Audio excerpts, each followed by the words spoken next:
Salut, bonjour à toutes, bonjour à tous, c'est Nonofly, j'espère que vous allez bien. On se retrouve pour cette première vidéo de la saison F1 2021.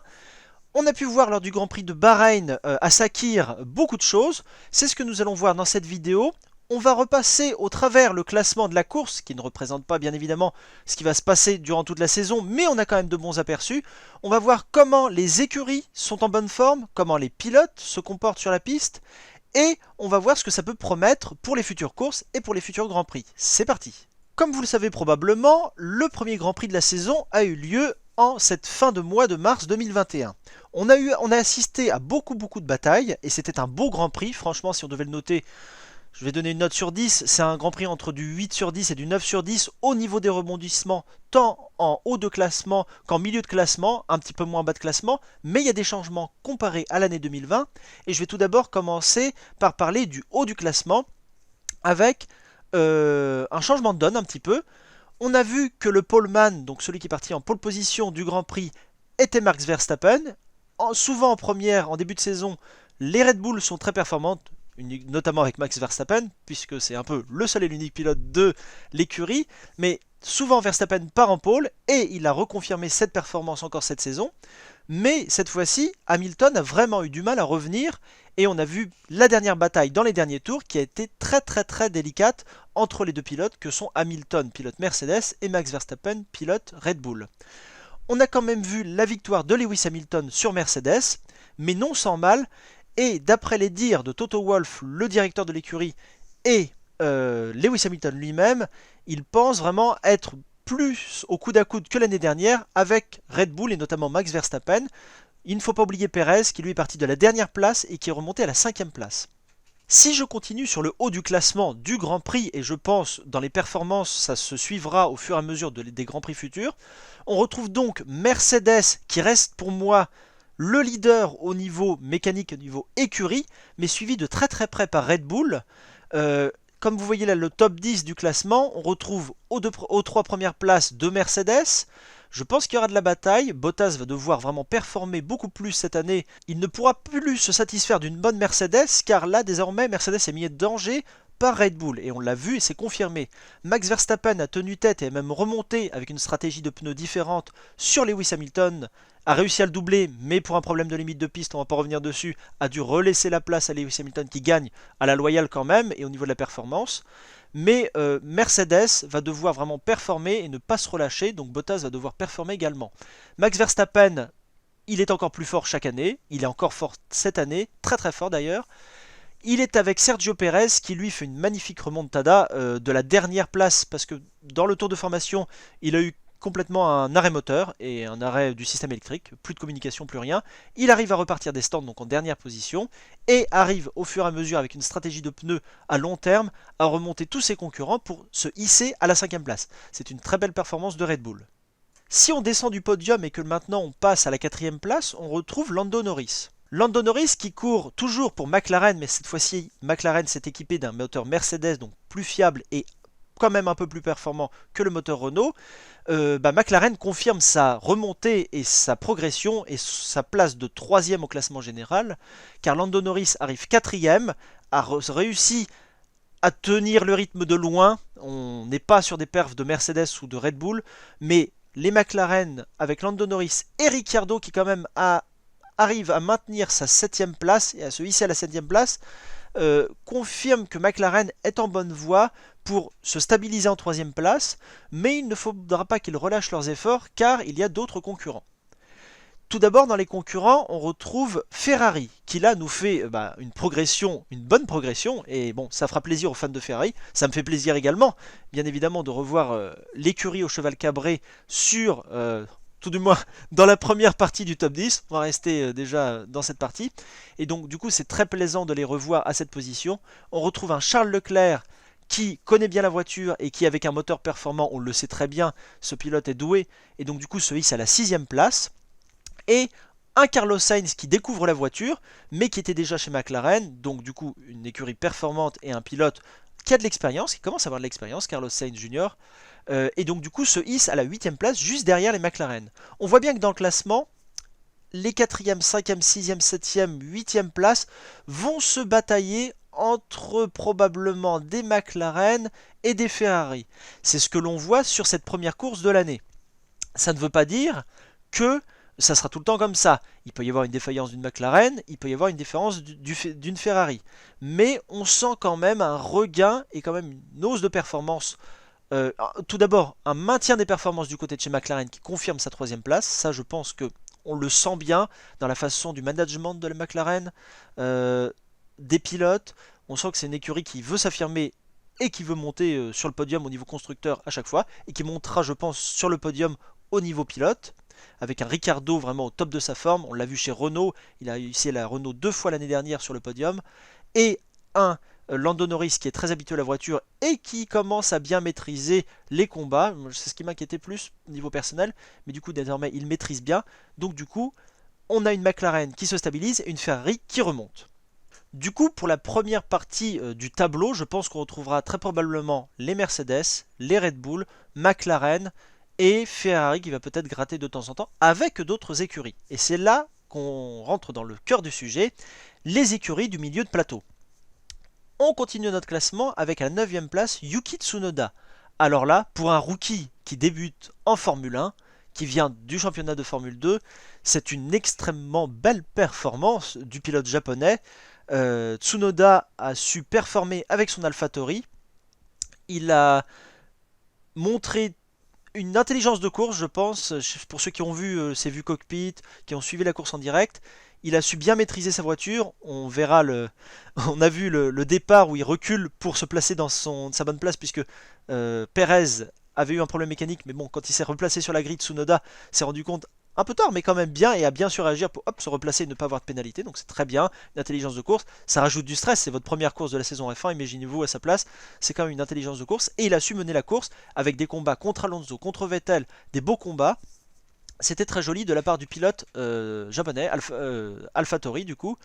Et donc du coup ce pilote a vraiment du talent. En ce qui concerne AlphaTauri de manière générale, on n'a pas pu voir comment Pierre Gasly a performé. On a vu un Pierre Gasly très très agressif. Le résultat en est qu'il a cassé son aileron, je crois c'est sur Daniel Ricciardo, Lando Norris, sur une McLaren. Il a voulu prendre un virage un peu serré, et du coup il s'est trouvé entraîné et son aileron s'est cassé. Il a continué la course, il a réussi à remonter, mais il finit en out. Mais il a fini à la fin de la course pour avoir quand même son classement, et donc fini 17ème. Donc on a pu voir vraiment la performance de Pierre Gasly, mais je pense qu'AlphaTauri, aidé du moteur Honda et de l'expérience Red Bull, même s'ils se forgent leur propre expérience, va très bien performer et va pouvoir se stabiliser aux alentours de la 5ème place cette année. À la 10ème place, on retrouve un Lance Stroll qui, je trouve, a été quand même très batailleur en cette course. On verra ce que ça donnera dans les prochains Grands Prix. La saison n'est pas du tout terminée, elle termine le 12 décembre si je me souviens bien. Mais on voit un Lance Stroll qui marque un point pour Aston Martin, qui finit pas à plus d'un tour de Mercedes, donc c'est très beau. Et ce Lance Stroll et cet Aston Martin, je pense que beaucoup de personnes en attendaient plus. C'est un long héritage derrière, les Force India, les Racing Point et encore avant d'autres écuries. Désormais c'est Aston Martin qui compte bien s'imposer avec un moteur Mercedes. Un début quand même plus difficile que ce que je pensais pour l'écurie anglaise Aston Martin. Lance Stroll du coup termine 10ème et Sébastien Vettel 15ème. Vettel a fait une stratégie à un arrêt que je n'ai pas du tout compris. Il a entraîné des pneus jusqu'à la mi-course, il a pas gêné le trafic, mais c'était assez spécial comme stratégie de la part de Sébastien Vettel et de Aston Martin. Mais en tout cas, c'est un début de saison en demi-teinte pour Aston Martin. Voilà, voilà. Si on passe désormais hors des points, mais quand même avec un bon rythme, et c'est ce qui m'a impressionné, on retrouve les deux Alfa Romeo à la 11e et 12e place. Alors là, chapeau. Je pense que leur progression vient de la stabilité de leur pilote. Ils n'ont pas changé de pilote d'une saison à l'autre. Raikkonen 11e et Giovinazzi 12e. C'est une belle performance de l'écurie italienne. Le moteur Ferrari et l'évolution du moteur Ferrari, puisqu'ils sont équipés d'un moteur Ferrari, y est pour quelque chose, je pense. Et on a deux pilotes qui vont faire des points. Et Alfa Romeo va enfin sortir du top 3 de fin de classement cette année. Et je pense que l'expérience de Raikkonen et Giovinazzi qui se sentent de plus en plus à l'aise dans l'Alfa Romeo, ça peut donner des belles performances. On va pas dire aller chercher un podium, mais on sait jamais. S'il y a des accidents, s'il y a des faits de course incroyables, ça va marquer des points pour l'écurie Alfa Romeo. On retrouve à la 13e place Sébastien Ocon sur Alpine. Vous pouvez commenter d'ailleurs, j'ai mal à mon Alpine, parce que moi j'ai mal à mon Alpine en tout cas. Il y a eu de la malchance pendant les qualifications, il y a eu de la malchance pendant la course, pour les deux pilotes en plus pendant la course. Et vraiment, je vais vous expliquer vite fait ce qui s'est passé, mais en gros, Esteban Ocon a été bloqué dans le trafic et l'Alpine Motor Renault, la seule écurie cette année motorisée par Renault, a eu du mal dans le peloton, a eu du mal à performer. C'était pas facile pour l'écurie cette année, cette saison, pardon. Et Alpine et Esteban Ocon est resté bloqué dans le trafic à la 13e place. Évidemment, vous avez vu le tamponnage de Sébastien Vettel sur Esteban Ocon au premier virage des stands là. C'est pour moi quand même une erreur de Sébastien Vettel. Il s'est excusé et il est allé voir Esteban Ocon pour ça. C'est un fait de course, donc du coup, il y aura plein de rebondissements pendant la saison. Esteban Ocon finit 13e, c'est pas une belle perf. Et Alonso finit out. Pourquoi? Pour un paquet de sandwich ou un tissu de sandwich ou un emballage de sandwich bloqué dans une des écopes de frein. Une écope de frein, c'est ce qui permet de canaliser le flux d'air frais pour refroidir le frein. En gros, c'est une entrée d'air et puis c'est un canal pour refroidir. Et du coup, il y avait un sandwich triangle qui bloquait ce canal de refroidissement. Et donc, du coup, l'écurie ne pouvait plus rouler parce qu'il y avait une surchauffe sur un des freins, du coup, sur le pneu. Et du coup, après, ça risque de brûler et du coup, d'endommager la voiture. Et du coup, la vie du pilote. Donc, du coup, ils ont décidé d'arrêter Alonso. Mais Alonso a eu une très très belle performance pour ce Grand Prix. Il a su vraiment montrer tout son talent. Le jeune rookie, comme on l'appelle, le plus vieux des rookies, a su vraiment bien performer. On a vu un départ tonitruant d'Alonso. Une course très sereine et très sécuritaire. Je l'ai vu dans ses manœuvres. Il prend bien large pour reprendre après avec plus d'accélération. C'est une course intelligente et c'est du Alonso. Je me rappelais plus quand je le voyais en 2005 et 2006 quand il gagnait ces deux championnats qu'il était aussi bon. Et peut-être avec mon âge, du coup, je comprends mieux. Et je vois vraiment tout le potentiel qu'a Alonso et c'est totalement justifié qu'il revienne en Formule 1. Et franchement, regardez une course si vous pensez toujours du mal d'Alonso, si vous le critiquez, parce que ça vaut vraiment le coup de voir son style de conduite, qui n'est pas forcément comme les autres. Chaque pilote a son style de conduite, mais il est vraiment très très bon. Et waouh, chapeau Alonso quand même. On verra ce que ça donnera avec une Alpine qui n'est pas vraiment au niveau, je pense, cette année, qui pourra performer vers la 5e, 6e place quand même. J'ai mal à mon Alpine, hein, je vais le redire, mais ça fait mal. Mais on verra pour les prochains Grands Prix. J'espère qu'ils vont faire mieux et on verra pour la suite. Du côté des choses qui font beaucoup plus plaisir, c'est de voir des Williams qui sortent un petit peu et qui montent le bout de leur nez vers la 14e place avec George Russell. Latifi reste dernier du coup des pilotes qui ont continué jusqu'à la fin, même s'il s'est arrêté à la fin. J'ai pas vu pourquoi il s'est arrêté à la fin, donc quand même classé, mais du coup 18e. Du coup Williams fait 14 et 18e. Williams, moteur Mercedes pourtant, qui est performant. Williams a fait un peu d'évolution. On sent qu'il y a eu un petit peu plus d'argent de mis. Mais Williams sort quand même de cette dernière place. Je pense qu'ils finiront 9e, voire peut-être 8e, mais ça sera très difficile. En tout cas, Williams, je pense, va marquer des points cette saison. George Russell et Nicolas Latifi ont fait quand même une belle course. Je vais pas... Enfin, une belle course avec la voiture qu'ils ont. Et j'ai rien de plus à dire sur cette écurie qui n'était pas beaucoup montrée dans cette course. On a vu quelques batailles avec du coup l'Aston Martin, avec la Haas, avec Gasly, puisque Gasly a eu son accident au début. Donc très encourageant pour Williams. Si on jette de nouveau un petit coup d'œil sur le classement, du coup je vous avais parlé de Vettel qui lui finit 15e. On peut donc maintenant terminer par la dernière écurie de la saison et Gunther Steiner ne me dira pas le contraire, je pense, s'il regarde la vidéo. C'est Haas qui termine dernier de manière générale.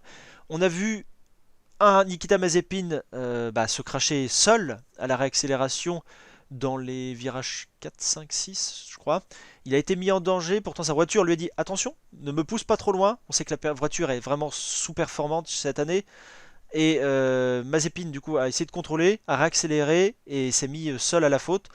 Il a essayé d'éviter, mais bon. Je vais pas rentrer dans le débat sur Mazepin. Je pense il peut essayer quand même de performer, mais il va falloir qu'il se calme et qu'il essaye de rentrer dans le rôle qu'il a dans l'écurie qu'il est actuellement. C'est ce que Schumacher fait. Mick Schumacher, donc le fils de Michael Schumacher, a fini 16e avec une Haas qui n'est pas du tout au niveau cette année. Hein. Vraiment, ça a été dit et redit par les gens du paddock, par les dirigeants eux-mêmes de As.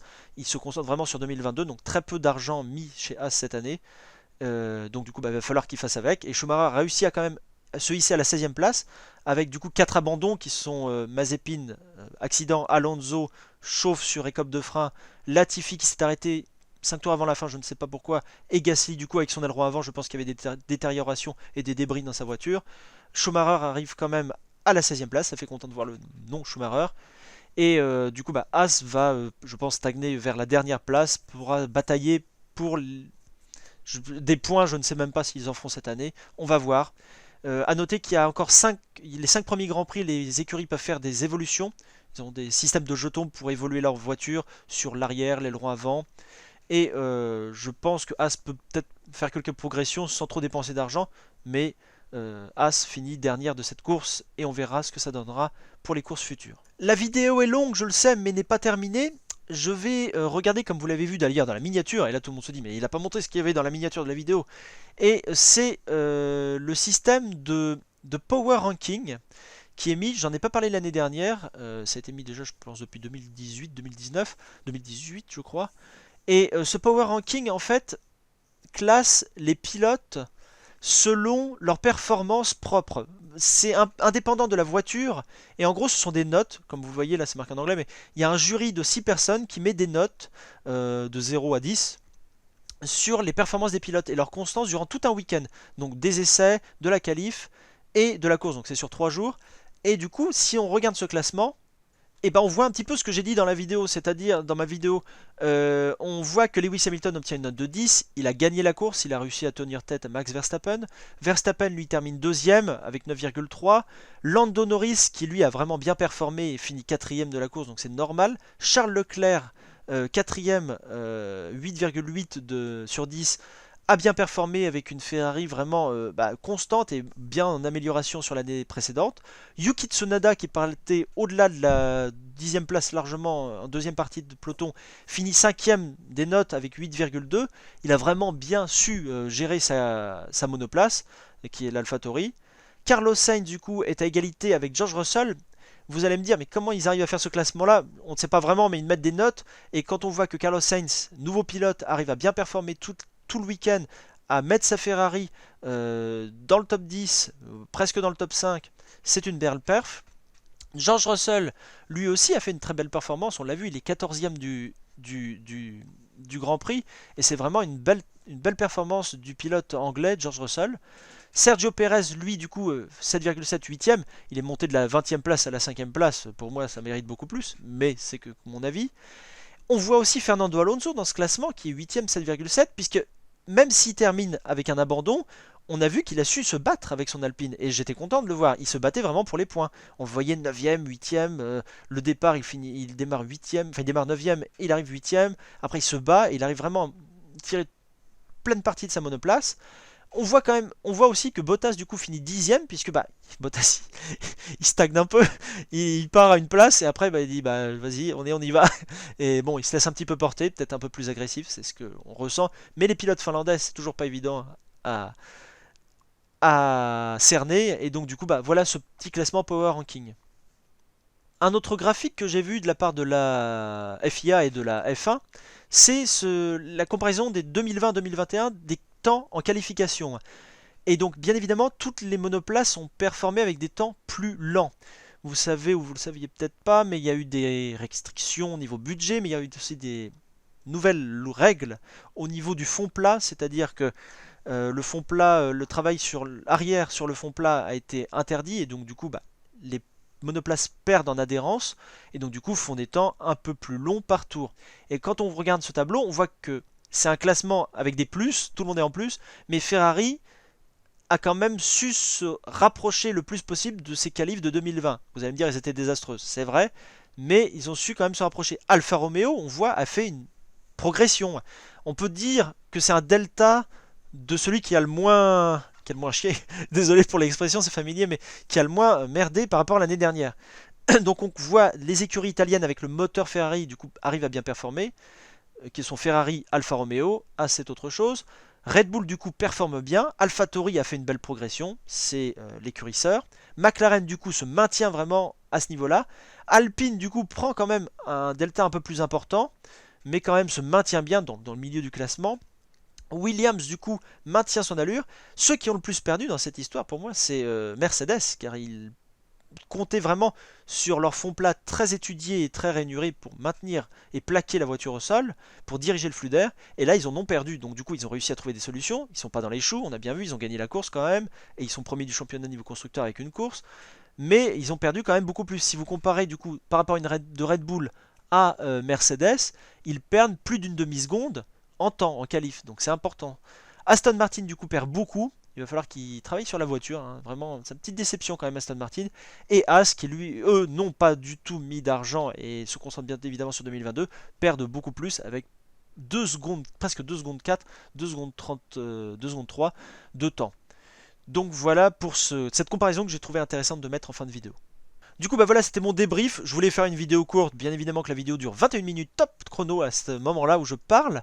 Comme d'habitude, n'hésite pas à laisser un j'aime si la vidéo te plaît, à t'abonner. Et on est bientôt 700 quand même sur la chaîne. C'est quand même impressionnant, hein. Je suis impressionné par votre entrain. N'hésitez pas à aller voir toutes les autres vidéos sur la chaîne. Il y a des vidéos pour les jeux vidéo de Formule 1. Si vous jouez aux jeux vidéo sur PC, sur Xbox, sur PlayStation. J'ai dit, n'hésitez pas à commenter pour me donner votre avis sur la course. J'espère que ma vidéo vous a plu. C'était NoNoFlight et on se retrouve pour la prochaine vidéo. Une vidéo tous les samedis à 15h. J'essaye de maintenir le rythme. Que ça soit de la F1 réelle avec le championnat qui reprend, et ça fait plaisir, ou avec la F1 virtuelle sur le jeu vidéo avec toutes mes astuces et mes réglages. Bientôt le jeu F1 2021. On va compter pour juillet, début juillet, la sortie du jeu. C'était NoNoFlight, à la prochaine, salut salut.